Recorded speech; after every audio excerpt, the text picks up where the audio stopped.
ನಮಸ್ತೆ ಎಲ್ಲರಿಗೂ. ಸ್ವರ ಸಾಹಿತ್ಯಾಂಕಣಕ್ಕೆ ಸ್ವಾಗತ. ನಾನು KP ಪೂರ್ಣಚಂದ್ರ ತೇಜಸ್ವಿಯವರ ಕರ್ವಾಲೋ ಓದ್ತಾ ಇದ್ದೆ. ಮುಂದುವರಿಸ್ತೇನೆ. ಏನಯ್ಯ ನೀನು, ಜವಾಬ್ದಾರಿ ಇಲ್ಲದ ಮನುಷ್ಯ, ಎಷ್ಟು ಹೊತ್ತು ಕಾಯೋದು ನಿನಗೆ ಎಂದು ಮಂದಣ್ಣನಿಗೆ ಬೈದೆ.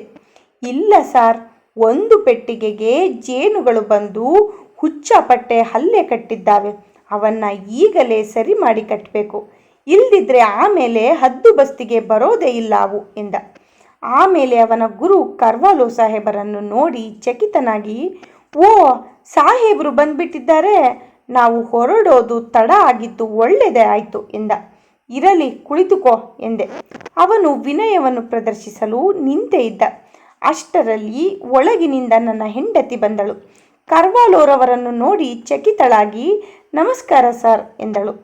ಕರ್ವಾಲೋ ಮತ್ತೆ ರೇಖಾಚಿತ್ರ ಹಿಡಿದು ಆರಂಭಿಸಿದರು. ನೋಡಿ, ಈ ಓತಿಗೂ ನಮ್ಮ ಸಾಧಾರಣ ಓತಿಗೂ ಬಹಳ ವ್ಯತ್ಯಾಸ ಇದೆ. ಒಳಗೆ ಶರೀರ ರಚನೆಯಲ್ಲಿ ಕೂಡ ಇದು ಬೇರೆ ರೀತಿಯೇ ಇದೆ. ಇದರ ಅತಿ ಹತ್ತಿರದ ಸಂಬಂಧಿ ಎಂದರೆ ಟುವಾಟಾರಾ ಅಂತ ಇನ್ನೊಂದು ಓತಿ ನ್ಯೂಜಿಲೆಂಡಿನಲ್ಲಿದೆ. ಅದಕ್ಕೂ ಇದಕ್ಕೂ ಇರೋ ಮೂಲಭೂತ ವ್ಯತ್ಯಾಸ ಅಂದರೆ ಆ ಪ್ರಾಣಿ ನೆಲದ ಮೇಲೆ ಉಳಿದುಕೊಂಡು ಆಹಾರ ಸಂಪಾದನೆ ಮಾಡಿತು. ಆದ್ದರಿಂದ ಅದಕ್ಕೆ ರೆಕ್ಕೆ ರೂಪುಗೊಳ್ಳಲಿಲ್ಲ. ಇಲ್ಲಿ ನೋಡಿ ಅವುಗಳ ಚಿತ್ರ ಎಂದು ಇನ್ನೆರಡು ಚಿತ್ರಗಳನ್ನು ನಮ್ಮ ಮುಂದೆ ಹಿಡಿದರು. ಓತಿ ಖ್ಯಾತದಂಥ 2 ಪ್ರಾಣಿಗಳು ಅದರಲ್ಲಿದ್ದವು. ಆದರೆ ಈ ನಮ್ಮ ಓತಿಗೆ ಬಾವಲಿಯಂಥ 2 ತೆಳ್ಳನೆ ರೆಕ್ಕೆಗಳಿದ್ದಾವೆ. ಅದರ ಸಹಾಯದಿಂದ ಅದು ಮರದಿಂದ ಮರಕ್ಕೆ ಗಾಳಿಯಲ್ಲಿ ತೇರಿ ಹಾರಬಲ್ಲದು. ಆದರೆ ಹಕ್ಕಿಯಂತೆ ರೆಕ್ಕೆ ಬಡಿದುಕೊಂಡು ಹಾರಲಾರದು. ಮಂದಣ್ಣ ಬಹಳ ಸ್ಪಷ್ಟವಾಗಿ ಅದರ ವಿವರಣೆ ಕೊಟ್ಟಿದ್ದಾನೆ. ಸರಸರ ಮರ ಹತ್ತಿ ಸಾಕಷ್ಟು ಎತ್ತರಕ್ಕೆ ಏರಿದೊಡನೆಯೇ ಅಲ್ಲಿಂದ ಇನ್ನೊಂದು ದೂರದ ಮರಕ್ಕೆ ತೇಲಿಕೊಂಡು ಹಾರುತ್ತದಂತೆ. ಒಂದು ವಿಷಯ ಮಾತ್ರ ನಿಮಗೆ ಇಲ್ಲಿ ಪ್ರಾಮಾಣಿಕವಾಗಿ ಹೇಳಬೇಕಾಗಿದೆ. ಈ ಚಿತ್ರದಲ್ಲಿ ಬರೆದಿರೋ ರೆಕ್ಕೆಯ ಕಲ್ಪನೆ ನನ್ನದು. ಇಷ್ಟೆಲ್ಲ ವಿವರಗಳನ್ನು ತಿಳಿಸಿದ ಮಂದಣ್ಣ ರೆಕ್ಕೆ ಬಗ್ಗೆ ಏನೊಂದು ಹೇಳಲಾರದವನಾಗಿದ್ದಾನೆ. ಏಕೆಂದರೆ ಅವನು ಹಾರಿದಾಗ ಮಾತ್ರ ರೆಕ್ಕೆ ಕಂಡನಷ್ಟೇ ಹೊರತು ಕುಳಿತ ಕೂಡಲೇ ಏನೂ ಗೊತ್ತಾಗುತ್ತಿರಲಿಲ್ಲವಂತೆ. ಆದ್ದರಿಂದ ಬಾವಲಿಯಂತಿರುವ ರೆಕ್ಕೆಯೋ ಹಕ್ಕಿಯಂತಿರುವ ರೆಕ್ಕೆಗಳೋ ಅಥವಾ ನಮ್ಮ ಹಾರುವ ಅಳಿಲುಗಳಿಗಿರುವಂಥ ರೆಕ್ಕೆಗಳೋ ಏನೂ ಹೇಳಲಿಲ್ಲ. ಈ ಪ್ರಾಣಿ ಜಾತಿಗಳು ಹುಟ್ಟಿದ್ದು ಬಹಳ ವರುಷಗಳ ಹಿಂದೆ. ಎಷ್ಟು ವರ್ಷಗಳ ಹಿಂದೆ ಅಂತ ಹೇಳಲು ಸಾಧ್ಯವೇ ಆಗೋಲ್ಲ. ಅಷ್ಟೊಂದು ವರ್ಷಗಳ ಹಿಂದೆ. ಇವು ಎಂದರೆ ಈ ಜಾತಿಯ ಓತಿಗಳು ಚರಿತ್ರಾಪೂರ್ವ ಪ್ರಾಚೀನ ಯುಗಗಳಿಗೆ ಸೇರಿದವು. ಇವೇ ದೊಡ್ಡ ದೊಡ್ಡ ಬೃಹದಾಕಾರದ ಪ್ರಾಣಿಗಳಾಗಿ ಬೆಳೆದು ಇಡೀ ಭೂಮಂಡಲವನ್ನೆಲ್ಲ ವ್ಯಾಪಿಸಿಬಿಟ್ಟಿದ್ದವು.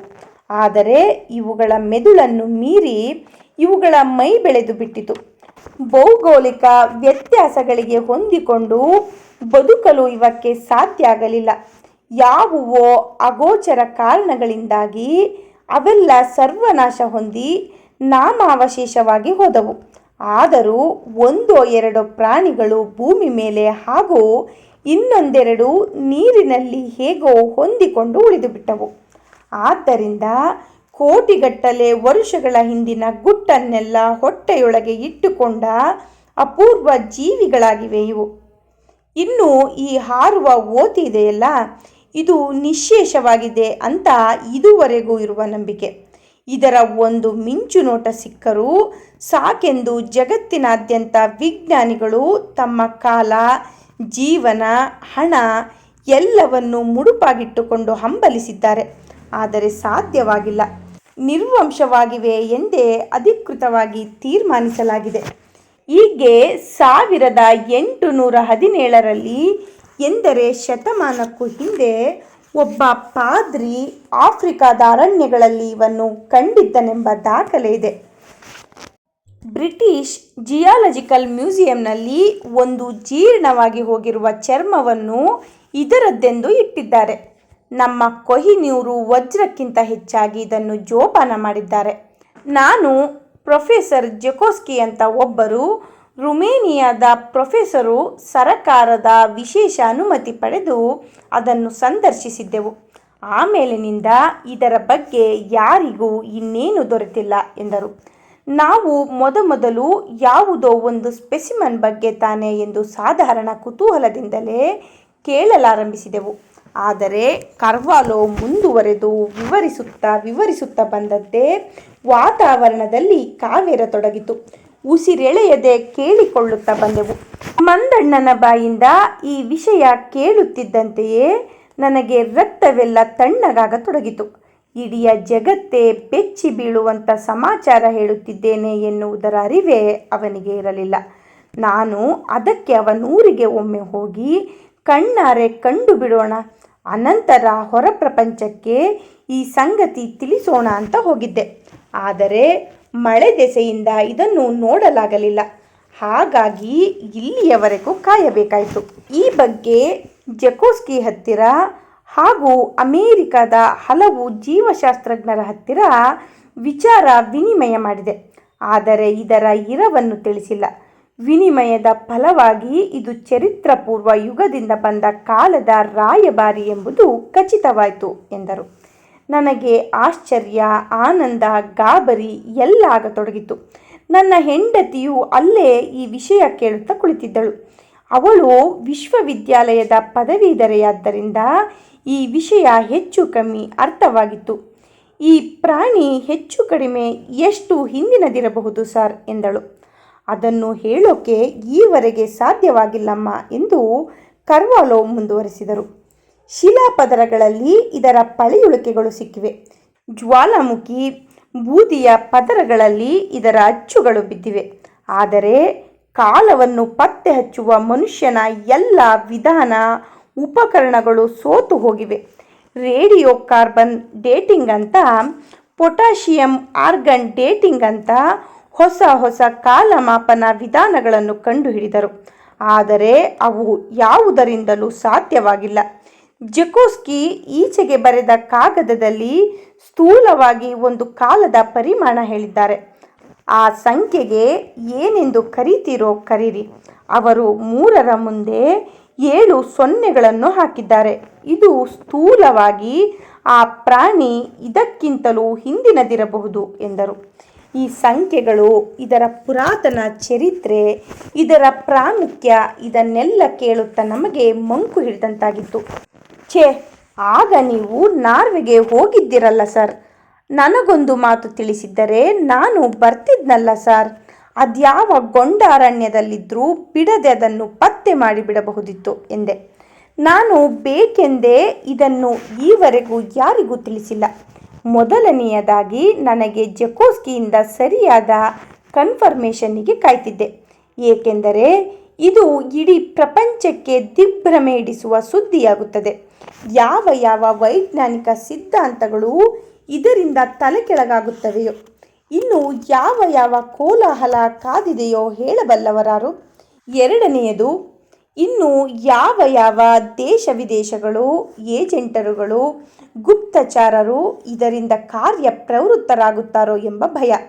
ಹೀಗಾಗಿ ಎಲ್ಲರಿಗೂ ತಿಳಿಸದೆ ಮಂದಣ್ಣನಿಗೂ ಸಹ ಇದರ ಮಹತ್ವದ ಬಗ್ಗೆ ಒಂದು ಚಕಾರವನ್ನು ಎತ್ತದೇ ಇದ್ದೆ ಎಂದರು. ಯಾರಿಗೆ ಎಷ್ಟೆಷ್ಟು ಅರ್ಥವಾಯಿತೋ ಗೊತ್ತಿಲ್ಲ. ಕರ್ವಾಲೋ ಭೌಗೋಳಿಕ ಯುಗಗಳು, ಜೀವ ವಿಕಾಸ, ಪ್ರಳಯಗಳು, ಹಿಮಯುಗ ಇತ್ಯಾದಿಗಳ ಮೇಲೆಲ್ಲ ಬಹಳ ಹೊತ್ತು ಮಾತಾಡಿದರು. ನಮಗೆ ಇವನ್ನೆಲ್ಲ ಬುದ್ಧಿಗತ ಮಾಡಿಸಬೇಕೆಂದು ಬಹು ಪ್ರಯಾಸದಿಂದ ಅತ್ಯಂತ ಸರಳಗೊಳಿಸಿ ಹೇಳುತ್ತಿದ್ದುದು ಗೊತ್ತಾಗುತ್ತಿತ್ತು. ನಾವು ಅವಕ್ಕಾಗಿ ಕುಳಿತು ಕೇಳಿದೆವು. ಕಾಲ ದೇಶಗಳನ್ನು ಮೀರುವ ದಿವ್ಯಜ್ಞಾನದ ಮಿಂಚು ನೋಟಗಳಂತೆ ಕರ್ವಾಲೋರವರ ಯೋಚನೆಗಳು ಬಂದು ನಮ್ಮ ಅಂತಃಕರಣಗಳನ್ನು ತಾಕಿದವು. ನನ್ನ ಹೆಂಡತಿ ಕಾಫಿಗೆ ನೀರಿಡಬೇಕೆಂದಿದ್ದವಳು ಎದ್ದು ಹೋದರೆ ಇನ್ಯಾವ ಮಹತ್ ಸಂಗತಿ ತಪ್ಪಿ ಹೋಗುತ್ತೋ ಎಂದು ಅಲ್ಲೇ ಕುಳಿತಿದ್ದಳು. ಎಲ್ಲರೂ ಮೌನವಾಗಿ ತಮ್ಮ ಅರಿವಿಗೆ, ಸಂಸ್ಕಾರಕ್ಕೆ ತಿಳಿದಷ್ಟನ್ನು ಗ್ರಹಿಸಿದೆವು. ನನ್ನ 4 ವರ್ಷದ ಮಗಳು ಕೊನೆಗೆ ಚತುಷ್ಪಾದಿಯಾದ ಕಿವಿ ಕೂಡ ಸುಮ್ಮನೆ ಆಲಿಸಿದರು. ಕರ್ವಾಲೋ ಎಲ್ಲ ಹೇಳಿ ಮುಗಿಸಿದ ನಂತರ, ಸರಿ ಸರ್, ಈ ಮಂದಣ್ಣ ನೋಡಿದ ಪ್ರಾಣಿ ಇದೆಯೋ ಇಲ್ಲವೋ ಒಮ್ಮೆ ಬೇರೆ ಯಾರಾದರೂ ಏನಾದರೂ ಮಾಡೋದರೊಳಗೆ ನೋಡಿಬಿಡಬೇಕು ಎಂದ ಪ್ರಭಾಕರ. ಎಲ್ಲಿಗಯ್ಯ ಹೋಗ್ತಿ? ಇನ್ನು 3 ದಿನಕ್ಕೆ ಕೇಸಿನ ಹಿಯರಿಂಗು. ಕರ್ವಾಲೋ ಸಾಹೇಬರು ಹೇಳಿದ ಲೋಕಕ್ಕೆ ಹೋಗೋದಕ್ಕೆ ಮೊದಲು ಪಾಸ್ಪೋರ್ಟು ತಗೋಬೇಕಲ್ಲ ಇಲ್ಲಿ ಎಂದೆ. ಕರ್ವಾಲೋ, ಹೋಗೋಣ ತಡಿರಿ, ಅದಕ್ಕೇನು ಅವಸರ ಪಡಬೇಡಿ. ಮಿಲಿಯಾಂತರ ವರುಷ ಬದುಕಿ ಬಂದಿರೋದು ಈಗೇನು ನಾಮಾವಶೇಷವಾಗೋಲ್ಲ. ಈ ಸಾರಿ ಸರಿಯಾದ ಸಿದ್ಧತೆ ಮಾಡಿಕೋಬೇಕು ನಾವು ಎಂದರು. ನನಗೆ ಇದ್ದಕ್ಕಿದ್ದಂತೆ ಮಂದಣ್ಣನ ಕೇಸು, ಪೊಲೀಸರ ಕಿರುಕುಳ, ಚಿಕ್ಕಮಗಳೂರಿಗೆ ಅಲೆದಾಟ ಎಲ್ಲ ತಟಕ್ಕನೆ ಜ್ಞಾಪಕಕ್ಕೆ ಬಂದು ಯಾವುದೋ ಇನ್ನೊಂದು ಲೋಕದ ಸರಹದ್ದಿನೊಳಕ್ಕೆ ಇಳಿದಂತಾಯಿತು. ಆದಷ್ಟು ಬೇಗ ಮಂದಣ್ಣನ ಕೇಸು ಮುಗಿದು ನಮಗೆ ಈ ಪ್ರಪಂಚದಿಂದ ರಹದಾರಿ ಸಿಕ್ಕರೆ ಸಾಕೆನ್ನಿಸಿತು. ಯಾವುದೋ ಒಂದು ವಿವರಿಸಲಾಗದ ಕಸಿವಿಸಿ ಹೃದಯದಲ್ಲಿ ಎದ್ದಿತು. ಕರ್ವಾಲೋ ಏಕೆ ಮಂದಣ್ಣನ ಬಗ್ಗೆ ಇಷ್ಟೊಂದು ಕಾಳಜಿ ವಹಿಸಿದರು, ಏಕೆ ಅವನನ್ನು ಜೈಲಿಗೆ ಹೋಗೋದರಿಂದ ತಪ್ಪಿಸಲೇಬೇಕೆಂದು ಹೆಣಗಾಡಿದರು ಎಂಬುದು ಈಗ ನನಗೆ ಅರ್ಥವಾಯಿತು. ಆದರೆ ಇದನ್ನು ಯಾರಿಗೂ ತಿಳಿಸದೆ ರಹಸ್ಯವಾಗಿಟ್ಟಿದ್ದು ಅನವಶ್ಯಕ ಎಂದೆನಿಸಿತು. ಏಕೆಂದರೆ ಹೇಳಿದರೂ ಅದನ್ನು ತಿಳಿದುಕೊಳ್ಳುವಂಥವರು ಯಾರಿದ್ದರು ಇಲ್ಲಿ? ತಿಳಿದವರಿಗೇನೋ ಕರ್ವಾಲೋ ತಿಳಿಸಿದ ಈ ಹಾರಾಡುವ ಓತಿ ಕೊಹಿನೂರು ವಜ್ರಕ್ಕಿಂತ ಎಷ್ಟೆಷ್ಟೋ ಪಾಲು ಅನರ್ಘ್ಯವಿರಬಹುದು.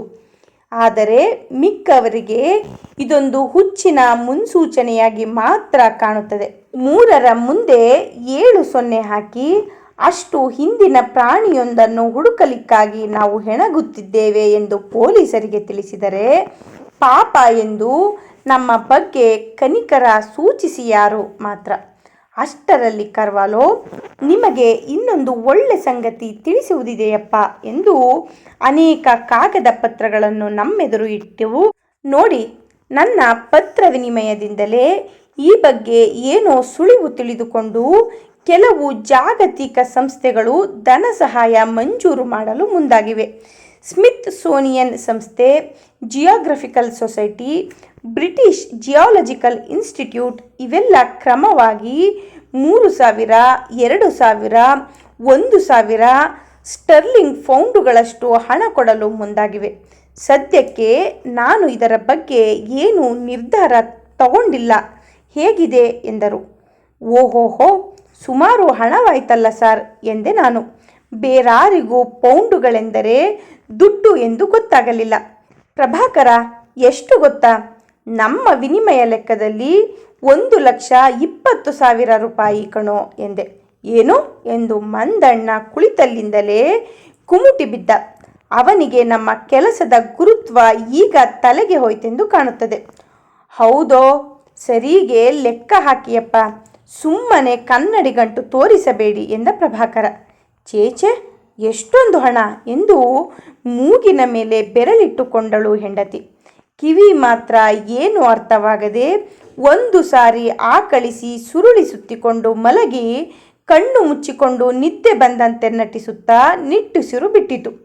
ಈ ಓತಿಗೆ ಈ ಎಲ್ಲ ಸಂಸ್ಥೆಗಳು ಈಗಾಗಲೇ ಖರ್ಚು ಮಾಡಿರೋ ಹಣದೆದುರು ಇದೆಲ್ಲ ಏನೂ ಇಲ್ಲ, ತಿಳಿದುಕೊಳ್ಳಿ ಎಂದರು ಕರ್ವಾಲೋ. ನಾನು ಇವರೆಲ್ಲರ ಕೋರಿಕೆ ಮೇಲೆ ಇನ್ನೊಮ್ಮೆ ಲೆಕ್ಕ ಹಾಕಿ ನನ್ನ ಗಣಿತ ಸರಿ ಎಂದು ಖಚಿತಪಡಿಸಿಕೊಂಡೆ. ಇಲ್ಲಿಗೆ ನನ್ನ ಇವತ್ತಿನ ಓದು ನಿಲ್ಲಿಸಿರ್ತೀನಿ. ಧನ್ಯವಾದಗಳು.